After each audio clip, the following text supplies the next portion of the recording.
Good morning. Welcome to Kingsport News Hour.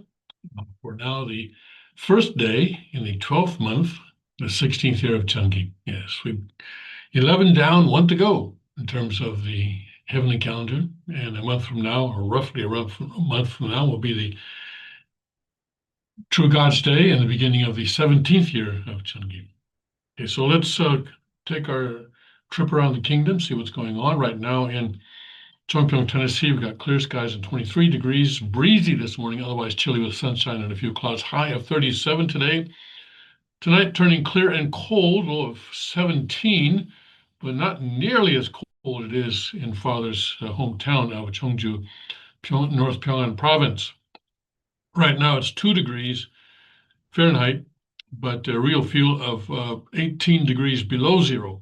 And that's getting close to minus 30 on the Celsius scale. I think 22 below zero, and by my calculation, is minus 30 on the Celsius scale. And this is 18, so we're just 4 degrees away from that mark of minus 30. So it's cold. It is cold, clear and frigid tonight. And right now it's 2 degrees, but it's going to get down to 9 degrees below zero. So my guess is that the real feel is going to dip down below the minus 30 on the Celsius scale sometime tonight. Tomorrow, a high of just 17 degrees, plenty of sunshine, but cold, says the Cheongpyeong Palace in northeast Pennsylvania, mostly clear at 19. Intervals of clouds and sun, breezy this morning, high of 31. Tonight, mainly clear and windy, low of 8 degrees. At the Liberty Rock RV Park and Campground in Limestone County, Texas, pretty chilly there as well, clear and 32 degrees right now. And mostly sunny today, getting up to 64, but tonight partly cloudy and getting back down to 33 degrees. At the the Suncheon Palace in Korea first, we have 31 degrees, mostly clear skies, partly to mostly cloudy and colder, low of 18 degrees. Tomorrow, chilly with increasing amounts of sunshine, high of 37. At the Gunma Palaces in Japan, mostly clear and 50, right? And the 50 degrees there, and tonight's rather cloudy and getting down to 35 degrees, still above freezing though. And tomorrow breezy and cooler with some sun, then turning cloudy, high of 47. Guangzhou, Guangdong province, cloudy and 74. Tonight, low of 63 under mostly clear skies. Tomorrow, pleasant with partial sunshine, high of 73. Okay, let's go to Father's Word. Okay. Where are we today? Yes, I'm glad I'm not in Cheongju today. Yes. Let's see here. The book on the true parent or true parents. And we're in chapter 1. Chapter 1, section 5.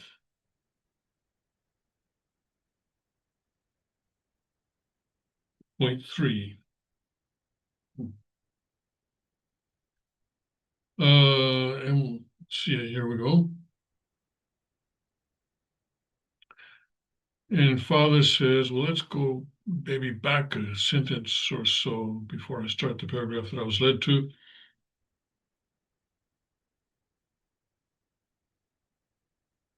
So for the vertical love to have vertical value, it must have a horizontal foundation. And then we start the paragraph. Isn't it the same with a man and woman? When people are immature, 철없을 때는, well, basically immature, right? This may not be the case, but as they grow, women or the girls or women want to have the world, and also men or boys also want to have the world. And what happens when they decide that they want to have the world? They cannot just go in that way. Where are they going to meet? They must meet after they have grown and have become mature. And then, in order to do that, they must advance to the position where they can say that the world is theirs. Anyway, so boys and girls don't meet until you're mature, until you're old, until you're old enough that you have the character to deal with yourself and your mind and body is united, and you're able to meet the challenges that come with uh, a relationship between the sexes. Okay. All right, let's see what's going on today. Just a few hours ago, or less than that, Japanese Prime Minister Sanae Takaichi had I guess, a press conference, and during that time, she made it official. She was expected to do it, but she made it official that she's calling an election, and she is officially dissolving the lower house on Friday this week, on the 23rd. And then the election for the new lower house will be held on February 8th. And of course, she's in a position right now where she has a minority government. And the commemorate, which for a long time, I think something like 26 years, in an alliance with the Liberal Democratic Party, decided to split from the LDP, mainly because they could not work. They felt they could not work with Takaichi, because Takaichi, well, the Komeito is very pro-China, let's put it that way, pro-CCP, although they themselves are their foundation is a religious group, sort of a Buddhist offshoot, shall we say. We don't want to say cult. But, Komeito, the Value Creation Society, right? I think it's in America, it's the Value Creation Society, the Soka Gakkai. That's their base. And they've been very friendly with China, and over the years, they've influenced the LDP governments also to be friendly with China. But with Takaichi coming into power last autumn, was it? They decided, no, we can't go any further with this, and so they split, and now they're allied with another party. So Takaichi, during her news conference, said that the purpose of this, or the goal of this election, is for LDP to uh, have the majority of seats on its own, so it does not have to form alliances with other parties just to be able to, well, for example, elect a prime minister. A prime minister is elected by a majority vote in the lower house. She has a very high approval rating. I think it's, what is it, about 60, 70%, something like that. Very high, especially for Japanese prime ministers. And I think especially among young people. And watching her in the news conference, I could see why. I was watching it live just a couple hours ago. And, usually for me, it's tough to watch politicians live, even President Trump. Most of the time, I don't watch President Trump live even. I prefer to, read about it later on. But I found that Takaichi was actually quite comfortable to listen to. She comes across as quite sincere, and she also comes across as confident and principled. And, of course, I don't have a vote in Japan, but I know that many of our Blessed Angel families in Japan support her. In fact, the vast majority, I would say, support her, and in fact have been working to try and gather support for her over the last several years, not just last year, but some years before that. So now the idea, of course, is to leverage her personal popularity into a majority for the LDP, which would strengthen her position very much, and would enable her to be more assertive, shall we say, and stronger in pushing forward her policies, which are actually overall, I think, I don't know about the economic policies, but in terms of social policies and in terms of security and defense policies, she's actually quite good. I'm not so sure about the economic policies. She seems to want to sort of increase the money supply a great deal, and well, anyway, I'll leave that up to other people to evaluate. So anyway, I wanted to go over this once, and then also after this, though, stay tuned. After this, I'm going to go over Martin Luther King Jr.'s "I Have a Dream" speech. In fact, I hope to read the whole text of that if I have time, because today is Martin Luther King Jr.'s birthday. It's a national holiday in the United States, and of course, Father expressed great respect for Martin Luther King Jr., as I recall, and I couldn't find the actual a reference for this, but I believe Father was asked in a magazine interview, either Time or Newsweek, who among Americans he respected. And in my memory, he said among historical figures, he respected Abraham Lincoln, and among modern figures, he said he respected Martin Luther King Jr. And I believe this was when Martin Luther King Jr. was still alive. Of course, he was assassinated, I believe, in 1968.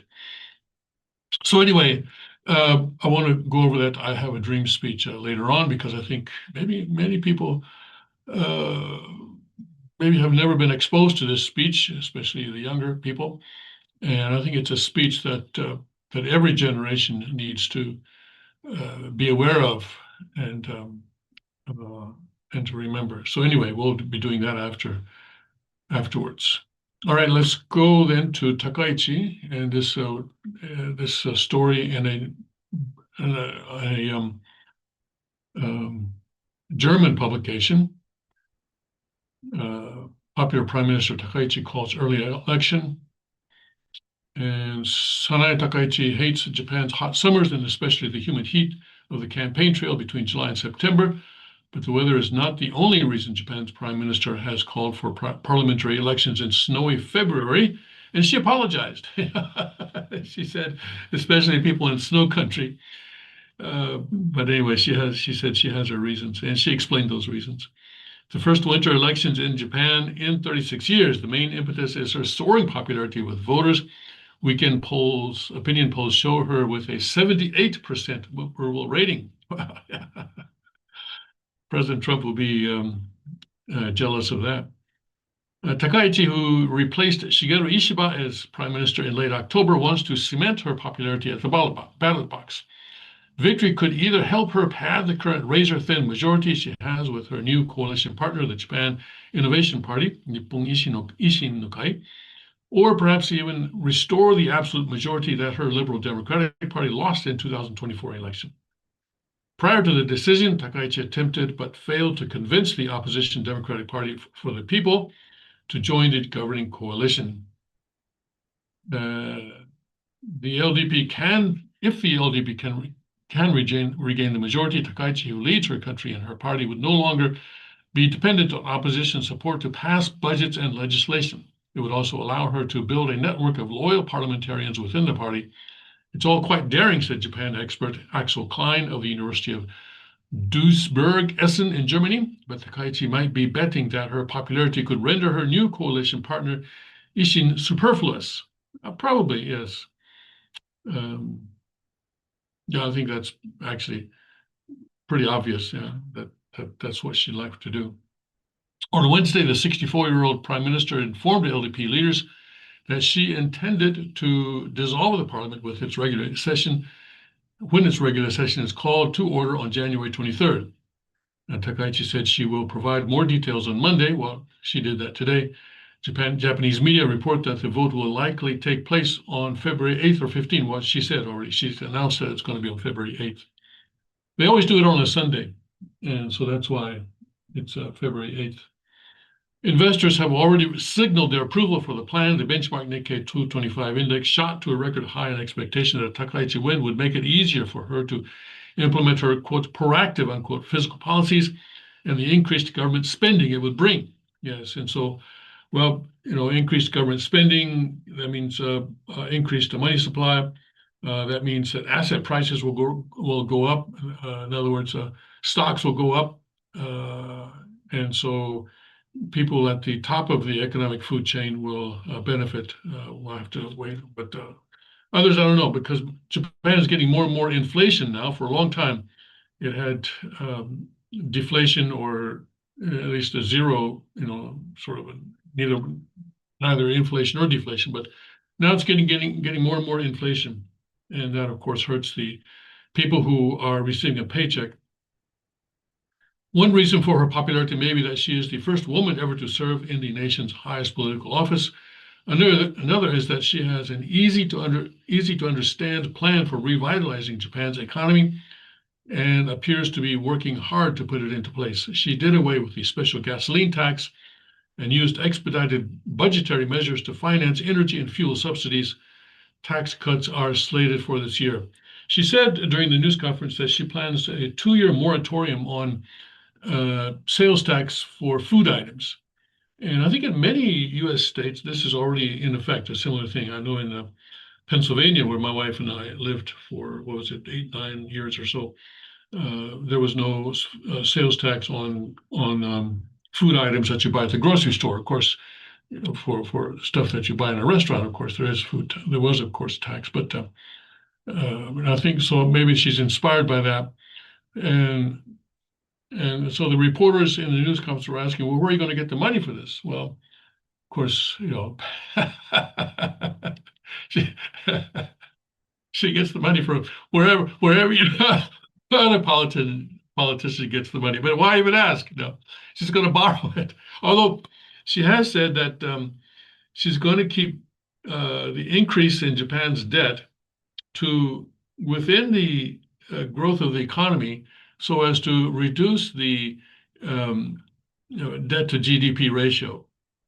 Uh, she did say that during the news conference today. Okay, so the fact that she remains unyielding to punitive economic pressures from Beijing and her vow to stand with Taiwan in the event of a military conflict with China appears to be popular too. And this is why the commemorate isn't going to work with her.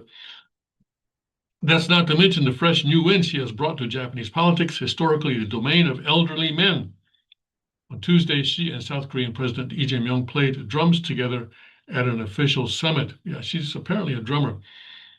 The image of a leader, a decisive woman heading the country, could distract from an objective debate over her record since taking office, said Japan expert Klein. Social media image campaigns are more likely to motivate voters than drive facts. Perhaps. We'll have to see how it works out. But anyway, I'm sure that our Blessed Central families in Japan will be gearing up to help her and to help the LDP in the February 8th elections within the law, of course, doing everything within the law. And so I think we'll have to wait and see how that all turns out. All right, let's go to the other thing I just wanted to bring up. I already mentioned it last week, but President Trump is headed to Davos. Yes, he's making a speech there on Wednesday. And, with all the stuff going on with Greenland, pretty obviously Greenland is going to be the main topic. And it's going to be interesting to see how President Trump finagles a deal on Greenland. I don't think the United States is going to actually invade Greenland militarily. I don't think. But President Trump will continue to make it look like he is, like that will happen, so as to create leverage in the negotiations. Anyway, let's go to the I Have a Dream speech. And let me just give you the background first. This was a speech that Martin Luther King Jr. delivered on August 28th, 1963, during the March on Washington. This was a civil rights march, and it was delivered at the Lincoln Memorial, and it was delivered in front of an estimated 250,000 people, 250,000 people there on the National Mall there between the Lincoln Memorial and the Washington Memorial. So let's take a look at this.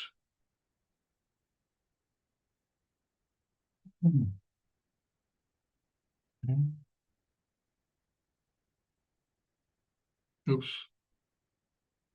There we go. Let me bring this up a little bit more. Okay. Full text of the I Have a Dream speech by Dr. Martin Luther King Jr. I am happy to join with you today in what will go down in history as the greatest demonstration for freedom in the history of our nation. 50 years ago, a great American in whose symbolic shadow we stand today, of course referring to Lincoln, signed the Emancipation Proclamation. This momentous decree came as a great beacon light of hope to millions of Negro slaves who had been seared in the flames of withering injustice. It came as a joyous daybreak to end the long night of their captivity. So the Emancipation Proclamation was signed by President Lincoln during the Civil War, and it ended slavery. But I think that's I have to do another presentation on that because it's a little bit complicated. But anyway, but 100 years later, the Negro is still not free. 100 years later, the life of the Negro is still sadly crippled by the manacles of segregation and the chains of discrimination. 100 years later, the Negro lives on a lonely island of poverty in the midst of a vast ocean of material prosperity. 100 years later, the Negro is still languishing in the corners of American society and finds himself in exile in his own land. So we have come here today to dramatize a shameful condition. In a sense, we have come to our nation's capital to cash a check. When the architects of our republic wrote the magnificent words of the Constitution of the Declaration of Independence, they were signing a promissory note to which every American was to fall heir. This note was a promise that all men, yes, black men as well as white men, would be guaranteed the unalienable rights of life, liberty, and the pursuit of happiness. It is obvious today that America has defaulted on this promissory note insofar as her citizens of color are concerned. Instead of honoring this sacred obligation, America has given the Negro people a bad check, a check which has come back marked insufficient funds. But we refuse to believe that the Bank of Justice is bankrupt. We refuse to believe that there are insufficient funds in the great values of opportunity of this nation. So we have come to cash this check, a check that will give us, upon demand, the riches of freedom and the security of justice. We have also come to this hallowed spot to remind America of the fierce urgency of now. This is no time to engage in the luxury of cooling off or to take the tranquilizing drug of gradualism. Now is the time to make real the promises of democracy. Now is the time to rise from the dark and desolate valley of segregation to the sunlit path of racial justice. Now is the time to lift our nation from the quicksands of racial injustice to the solid rock of brotherhood. Now is the time to make justice a reality for all of God's children. It would be fatal for the nation to overlook the urgency of the moment. This sweltering summer of the Negro's legitimate discontent will not pass until there is an invigorating autumn of freedom and equality. 1963 is not an end, but a beginning. Those who hope that the Negro needed to blow off steam and will now be content will have a rude awakening if the nation returns to business as usual. There will be neither rest nor tranquility in America until the Negro is granted his citizenship rights. The whirlwinds of revolt will continue to shake the foundations of our nation until the bright day of justice emerges. But there is something that I must say to my people who stand on the warm threshold which leads into the palace of justice. In the process of gaining our rightful place, we must not be guilty of wrongful deeds. Let us not seek to satisfy our thirst for freedom by drinking from the cup of bitterness and hatred. We must forever conduct our struggle on the high plane of dignity and discipline. We must not allow our creative protest to degenerate into physical violence. Again and again, we must rise to the majestic heights of meeting physical force with soul force. The marvelous new militancy which has engulfed the Negro community must not lead us to a distrust of all white people, for many of our white brothers, as evidenced by their presence here today, have come to realize that their destiny is tied up with our destiny.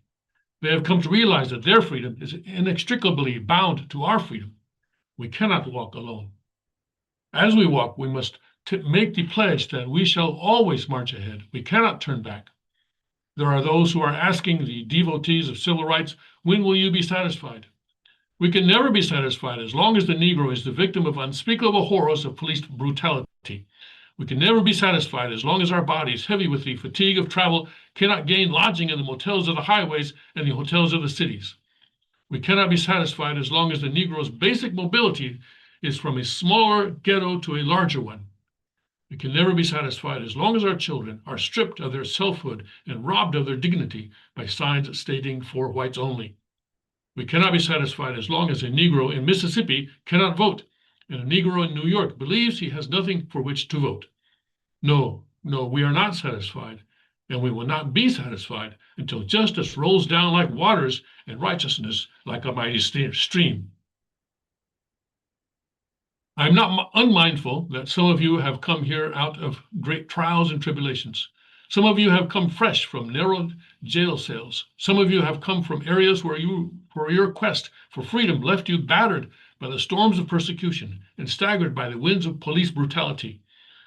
You have been the veterans of creative suffering. Continue to work with the faith that unearned suffering is redemptive.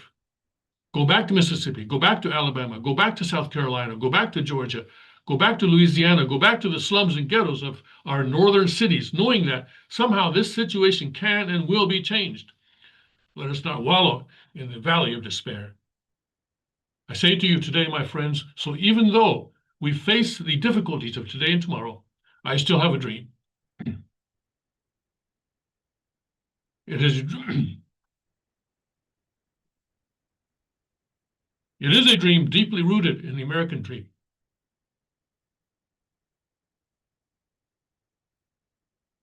I have a hold on just a second.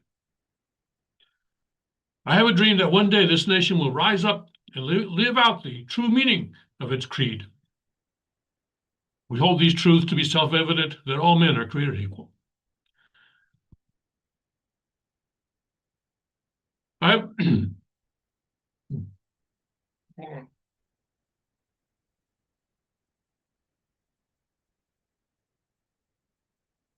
I have a dream that one day on the red hills of Georgia, the sons of former slaves and the sons of former slave owners will be able to sit down together at the table of brotherhood. I have a dream that one day even the state of Mississippi, a state sweltering with the heat of injustice, sweltering with the heat of oppression, will be transformed into an oasis of freedom and justice. I have a dream that my 4 little children will one day live in a nation where they will not be judged by the color of their skin, but by the content of their character. I have a dream today.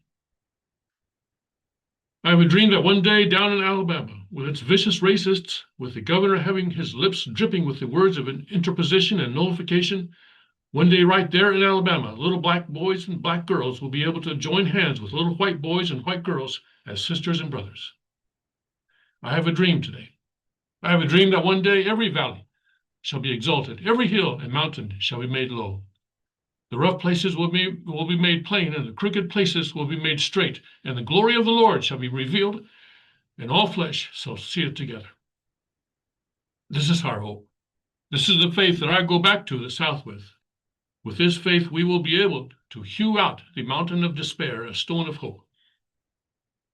With this faith, we'll be able to transform the jangling discords of our nation into a beautiful symphony of brotherhood. With this faith, we will be able to work together, to pray together, to struggle together, to go to jail together, to stand up for freedom together, knowing that we will be free one day. This will be the day when all of God's children will be able to sing with a new meaning. My country 'tis of thee, sweet land of liberty, of thee I sing, land where my fathers died, land of the pilgrim's pride, from every mountainside let freedom ring. And if America is to be a great nation, this must become true. So let freedom ring from the prodigious hilltops of New Hampshire. Let freedom ring from the mighty mountains of New York. Let freedom ring from the heightening Alleghenies of Pennsylvania. Let freedom ring from the snow-capped Rockies of Colorado. Let freedom ring from the curvaceous slopes of California. But not only that, let freedom ring from Stone Mountain of Georgia. Let freedom ring from Lookout Mountain of Tennessee. Let freedom ring from every hill and molehill of Mississippi. From every mountainside, let freedom ring. And when this happens, when we allow freedom to ring, when we let it ring from every village and every hamlet, from every state and every city, we will be able to speed up that day when all of God's children, black men and white women, black men and white men, Jews and Gentiles, Protestants and Catholics, will be able to join hands and sing in the words of the old Negro spiritual, free at last, free at last.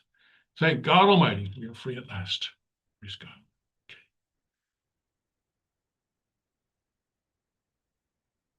I think this speech, of course, embodies his vision for an America that is free of racism.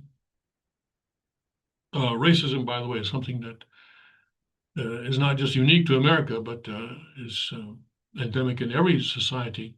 Every society has its, they're privileged and unprivileged, and even so-called homogeneous societies such as Japan and Korea, not an exception. Japan has not just the Ainu, but also class of people who are distinguished not even by their race, but by the occupation of their ancestors.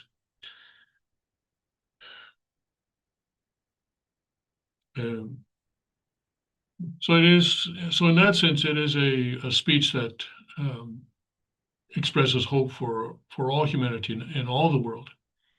And so I think you can see why a father would be quite impressed with this man, because he's carrying a great deal of the message of uh, the returning Jesus. And he's expressing in a pretty good way, without knowing the principle directly, is expressing what God's kingdom will be like. So today is the celebration of his birthday. He is the only person to have a birthday in America as a national holiday. Used to be that President Washington and Lincoln, I guess, kind of because their birthdays were similar, had a sort of a day, but now that day is called President's Day, and it's not just for Washington and Lincoln, but for all presidents of the past.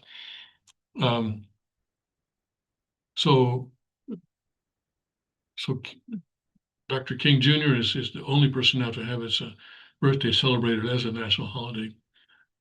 All right, so that is that. Praise God for that. And let's remember him and all the message that he represented. All right, let's see what else is going on. That speech was not as long as I expected. I thought it was more. I thought it was going to be longer, but we still have a lot of time here. Okay. Let's see here. Let's go to, I know, let's go to Breitbart. Yeah. Because there's an incident that happened in Minnesota where some radicals invaded a church during Sunday service. Not because they wanted to worship there either, but because they thought that one of the ministers at that church was an ICE agent, and so they went in to demonstrate against ICE, much to the chagrin of people who were actually there to worship. So let's get that story on Breitbart.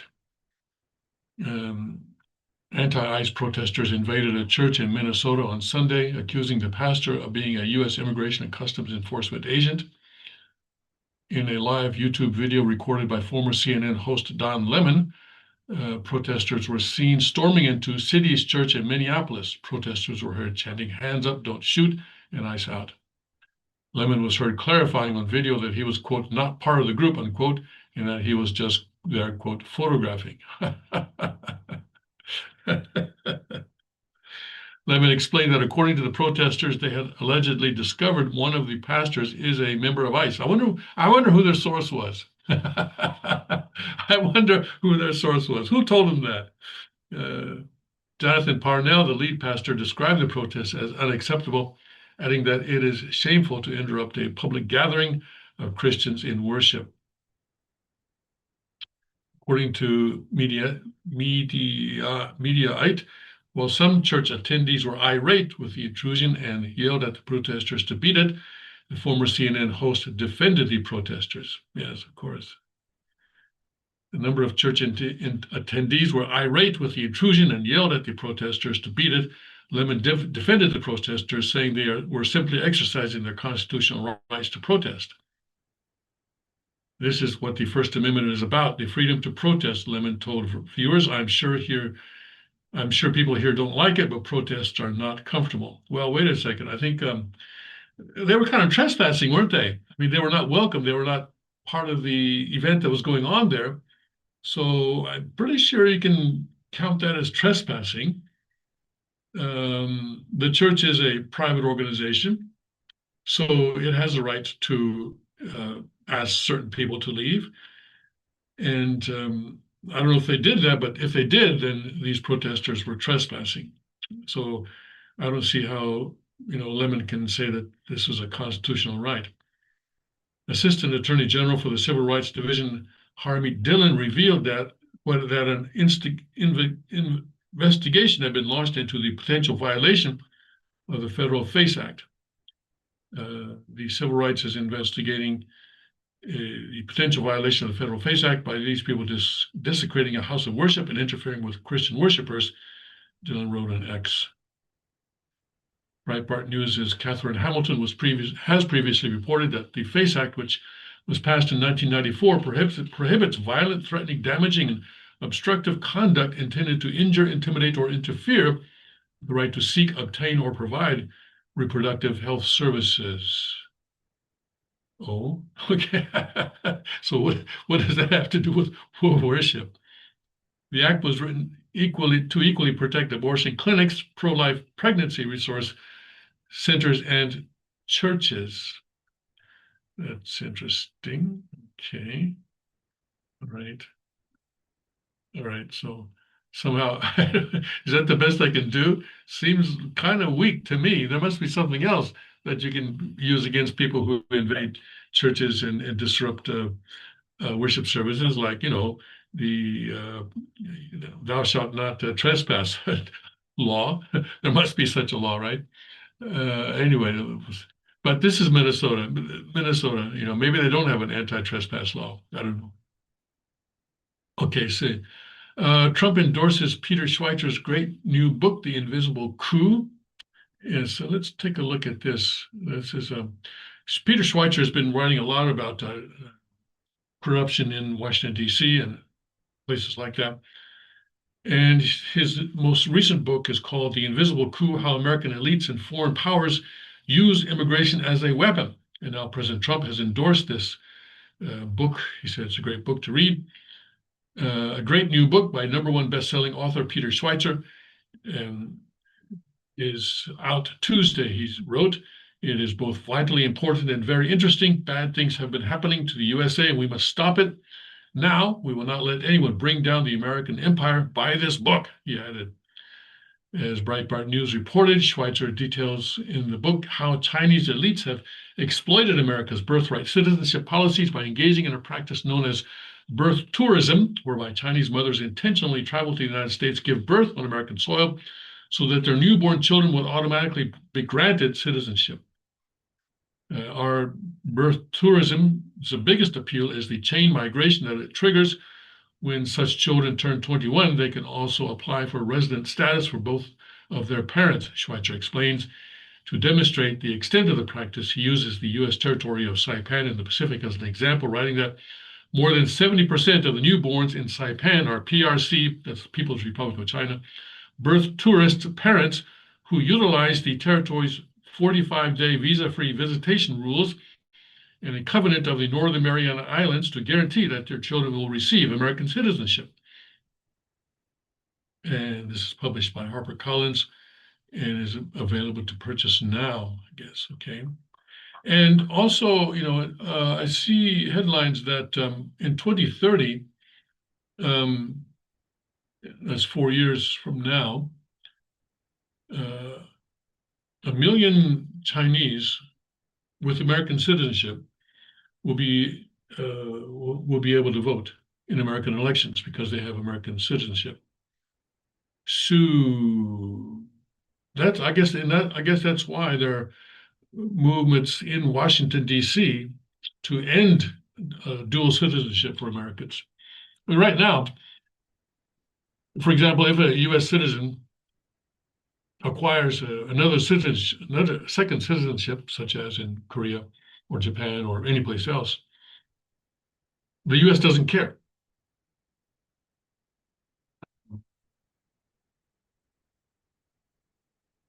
Now, in the case of Korea, if this person is not 65 years old, then the uh, Korean citizenship will not be confirmed unless that person goes to the U.S. Embassy and renounces their U.S. citizenship and brings the paper back to the Korean office and say, "Look, I've renounced my U.S. citizenship," and so that makes the person now a full-fledged Korean citizen. Now, after 65, that's no longer true. After 65, Korea also recognizes dual citizenship, I'm told. But anyway, in case of the birth tourism of the Chinese communists, um, this may be one way in which they're trying to sort of take over the elections of America. Quite quite possibly actually, because they took on they have a U.S. citizenship because they were born in Saipan or wherever or in California, and they go back to China and they can have Chinese citizenship no problem because both their parents are Chinese, and so they're given Chinese citizenship, and so they have dual citizenship, and the U.S. doesn't know anything about it. But of course, the problem with the laws outlawing uh, dual citizenship for Americans is how do you know? How do you know what their citizenship is? In other words, that they have dual citizenship. Now, I do not, but I do not have dual citizenship. I have only one in the United States. But how is the American government going to know that? If I were to acquire Korean citizenship, uh, right now, there's no way that the U.S. will find out about it. Well, because I'm, more than 65, and so Korea does not require me to abandon my U.S. citizenship in order to have Korean citizenship. So it's a bit of a complicated situation, and it's quite possible that the Chinese Communist Party is sort of playing the long game, and um, have people acquire U.S. citizenship, bring them back to China, educate them in the public school system of China, and what do they call it? Socialism for a new era with Chinese characteristics and Xi Jinping thought. Right?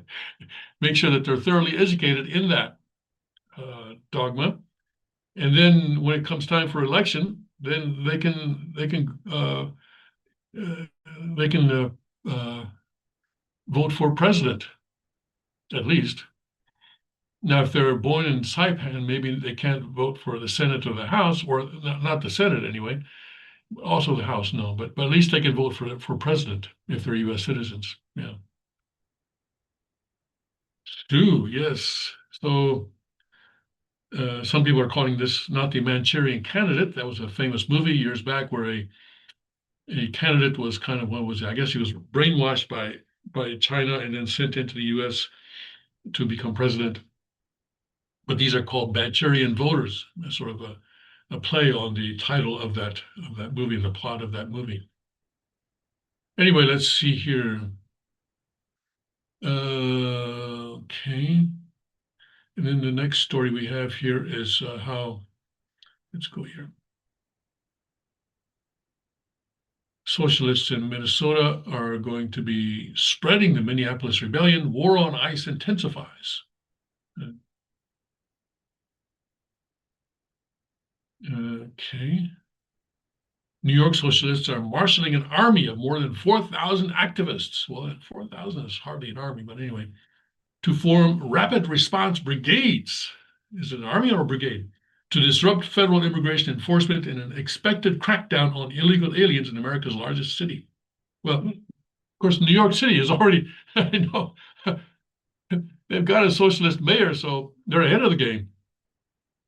According to a report Sunday in the New York Post, Mayor Mamdani's comrades with Democratic Socialists of America revealed their disruptive mission against immigration and customs enforcement activity during a month-long meeting earlier in the week. Monthly meeting earlier in the week of the Chinese Communist Party linked People's Forum. Yes, People's Forum.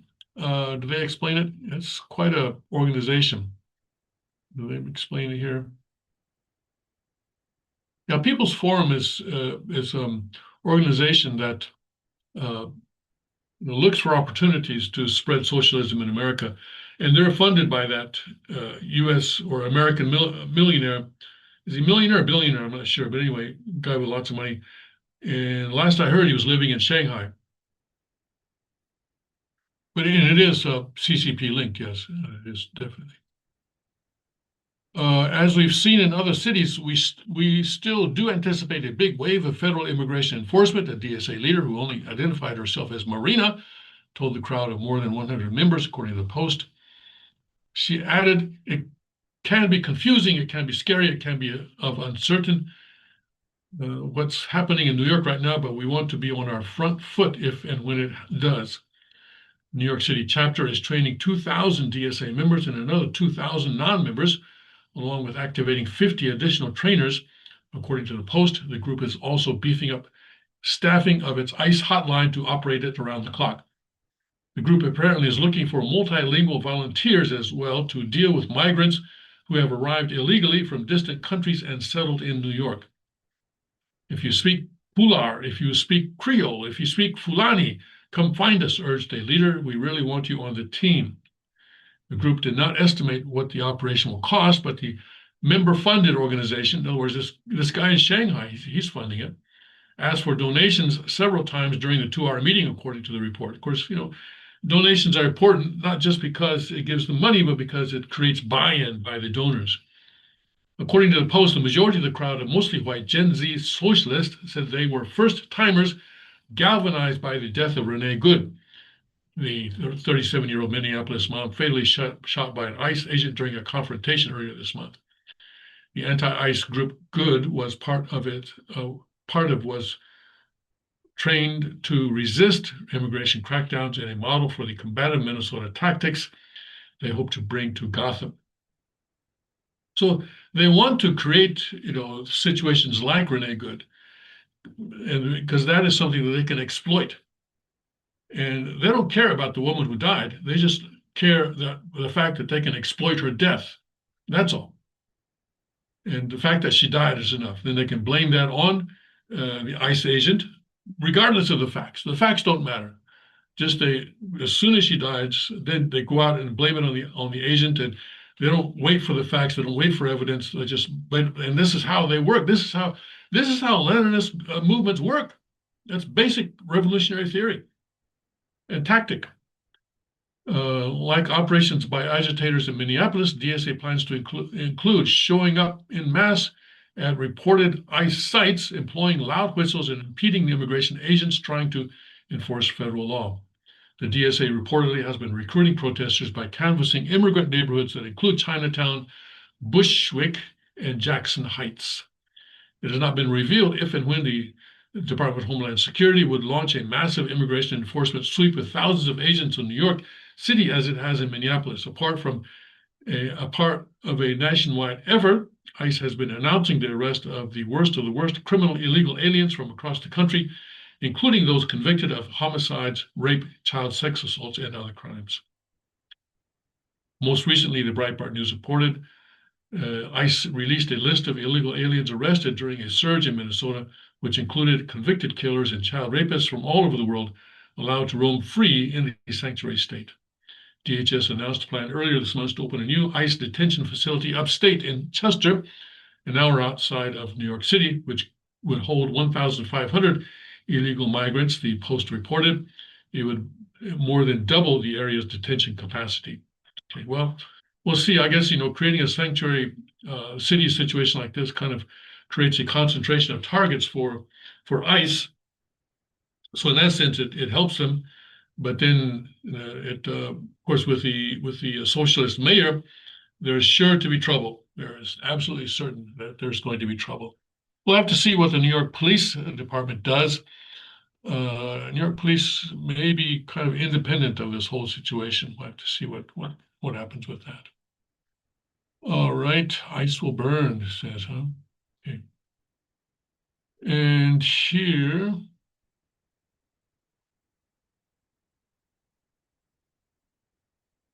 Trump's border czar's advice to Minnesota: stop being a Secretary of State, let us into the jails.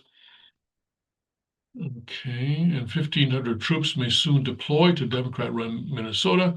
Well, at the end of last week, remember on Saturday, I think, we saw that President Trump was saying that there was no reason to deploy troops to Minnesota now, he said, yet. And we'll see as the situation develops there. Okay. Iran's president blames the U.S. for a nation's crisis, threatens all-out war. Okay, well, thank you. I don't know if the U.S. really deserves the credit, but I suppose the sanctions and so forth did affect the collapse of the real. I have to see here. Okay.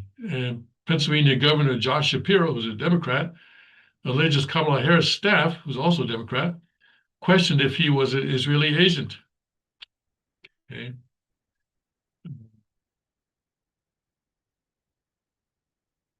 And see here, Schweitzer foreign adversaries are using mass migration as a political weapon. I think we've already covered that today. All right, and we had a situation in Spain. Say 10 dead here, but I think actually the death toll now is up to more than 30. And I think, and think of it, the passengers of those trains really had no idea what was happening. And so that just shows that at any given moment, we have no idea what could happen to us. And so we need to always be, we always need to be in a good relationship with God, let me put it that way. Make sure that we are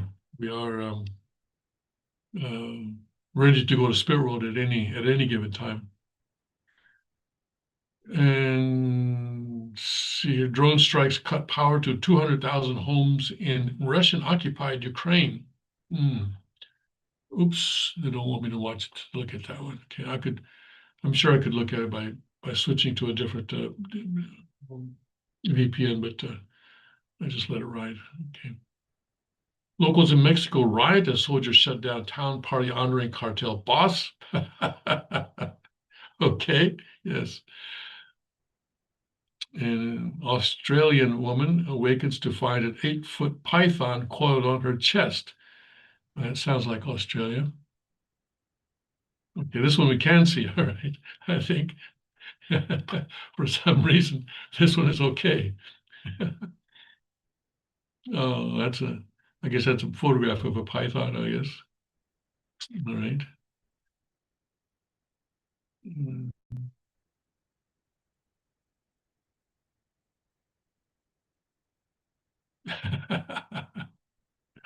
Oh my goodness, yes.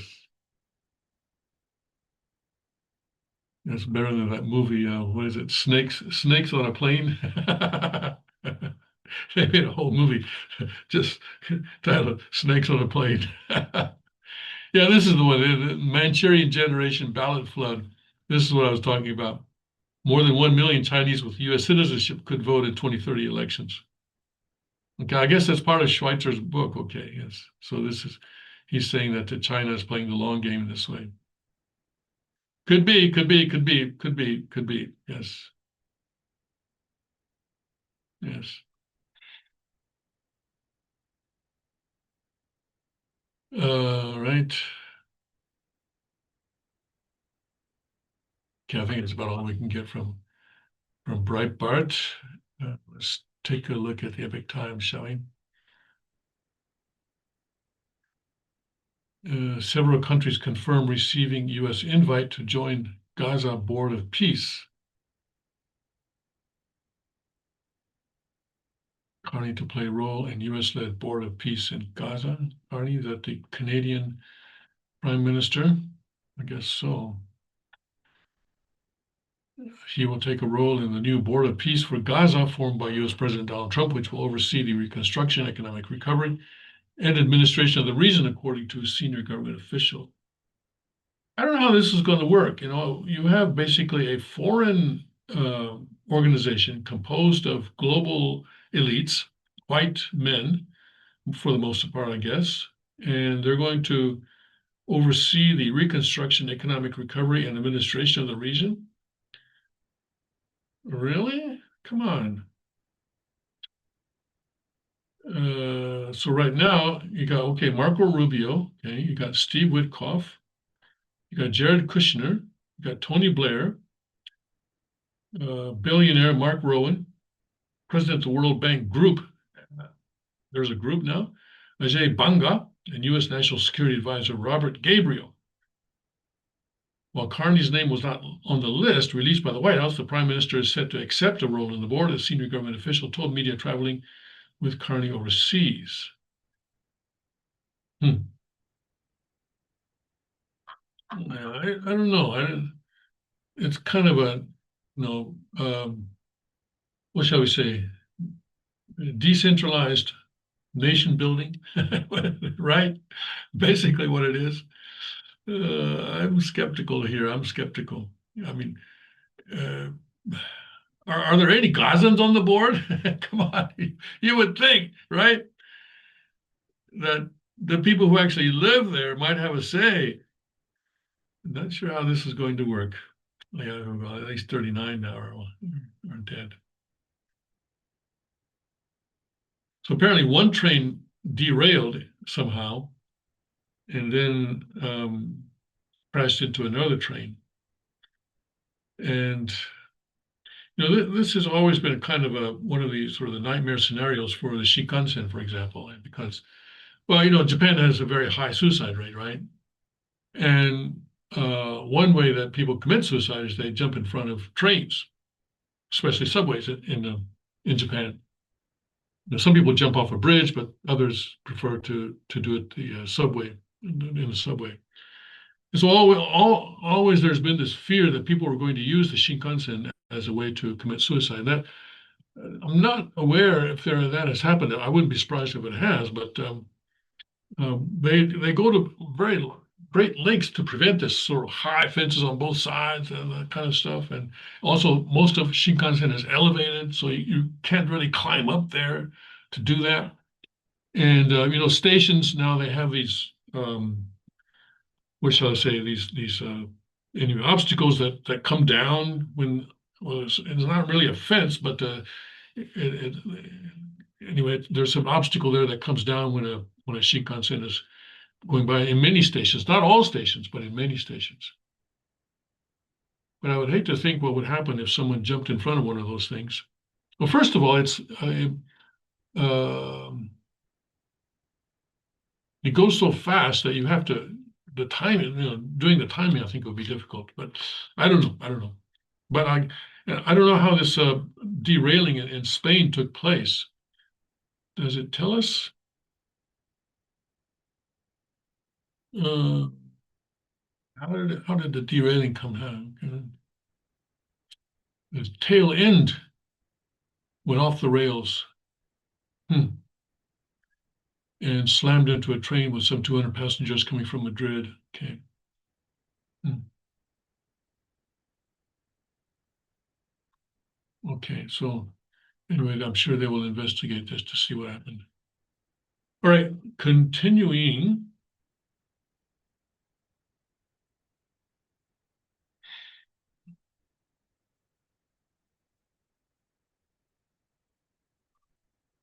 Supreme Court to decide whether geofence warrants may be used in criminal trials. Geofence warrants.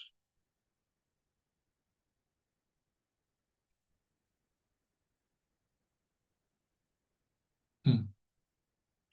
Okay.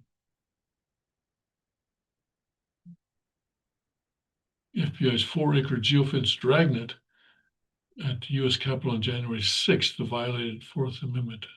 Huh. All right. After the fall of Maduro, Cuban Americans hope their homeland is next. I'm sure they do. It was beautiful before the 60s, before the devil came, said one Cuban woman, who was imprisoned by the regime for nearly a decade. Cuba It's an interesting question. How has Cuba maintained its communist uh, structure for so long?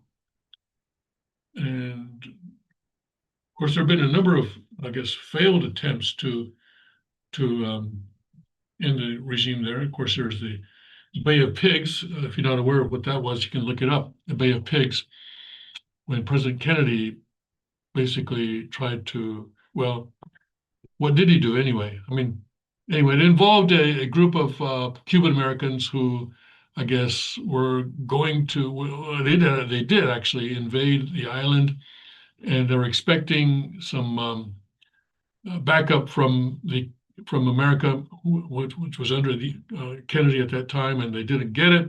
They were arrested, and it was a big mess. And then, of course, there's the time that the CIA tried to assassinate Fidel Castro by trying to give him a cigar that would explode in his mouth, and that didn't work either. How has not Canada, Cuba maintained its communist system for all this time? More than 60 years now. More than 6 years, getting close to 70 years. Getting close to 70. But all right, gotta go. I'll see you tomorrow, and we'll see what happens with everything between now and then. God bless, Godspeed, may His kingdom come quickly.